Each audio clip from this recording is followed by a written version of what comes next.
প্রাথমিক বিদ্যালয়ে এক সহকারী শিক্ষিকার অত্র বিদ্যালয়ের শিক্ষার্থী ও অভিভাবকদের সাথে অসাধারণ অভিযোগ উঠেছে। ঘটনাটি ঘটেছে মানিকগঞ্জের সিংড়ার উপজেলার গোলাইডাঙ্গা সরকারি প্রাথমিক বিদ্যালয়ে। শিক্ষার্থী ও অভিভাবকদের সঙ্গে সহকারী শিক্ষিকা আকলিমা আক্তারের দুর্ব্যবহারে লিখিত অভিযোগ দায়ের করা হয়েছে। ওই স্কুলের শিক্ষার্থী অভিভাবকরা গত মঙ্গলবার উপজেলা নির্বাহী অফিসারের কাছে এই অভিযোগ দায়ের করেন। সেই সঙ্গে ওই শিক্ষিকার অন্যত্র বদলেছে ক্লাস বর্জন অব্যাহত রেখেছে তারা।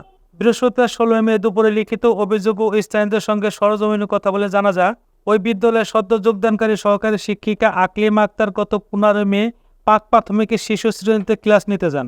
এ সময় শ্রেণীকক্ষে বসে থাকা মেয়েদের সাথে তিনি চটে যান এবং তাদেরকে বের করে দেন।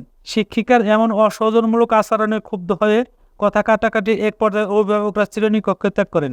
ভয় পেয়ে শিশুরা কান্নাকাটি শুরু করে এবং স্কুল থেকে বের হয়ে মায়েদের সাথে চলে যায়। এতে ওই শিক্ষক আরও ক্ষিপ্ত হয়ে আবারও অভিভাবকদের সঙ্গে বাকবিতণ্ডায় জড়িয়ে পড়েন এবং তাদেরকে অপদস্থ করেন।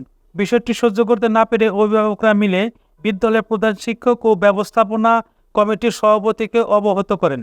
কোনো সুরাহা না পেয়ে কোমলমতি শিশুদের কথা চিন্তা করে এবং পরিবেশ স্বাভাবিক রাখতে শিক্ষিকা আকলিমা আক্তারের অন্যত্র বদলির জোর দাবি সহ ক্লাস বর্জন করে অভিভাবকরা। এছাড়া ওই শিক্ষিকার বিরুদ্ধে পূর্বের কর্মস্থলে শিক্ষার্থীদের সঙ্গে অসদাচরণের কারণে একাধিক শিক্ষার্থী স্কুল থেকে চলে যাওয়ার অভিযোগ উঠেছে।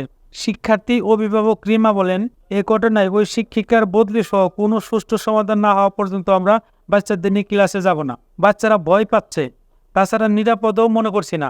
অভিযুক্ত শিক্ষিকা আকলিমা আক্তার বলেন, শ্রেণীকক্ষে বাচ্চাদের সঙ্গে অভিভাবকদের থাকার নিয়ম নাই। আমি তাদেরকে শুধু বাইরে যেতে বলেছিলাম। প্রধান শিক্ষক বাসীনাথ মণ্ডলকে স্কুলে গিয়ে পাওয়া যায়নি। মোবাইলে যোগাযোগ করলে তিনি ফোন রিসিভ করেননি।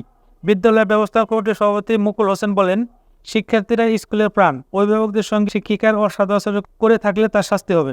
এ ব্যাপারে সিংড়ার উপজেলা নির্বাহী অফিসার পলাশ কুমার বসু বলেন, অভিযোগ পেয়েছে, শিক্ষা অফিসারকে তদন্ত সহায়ক ব্যবস্থা নেওয়ার জন্য বলা হয়েছে।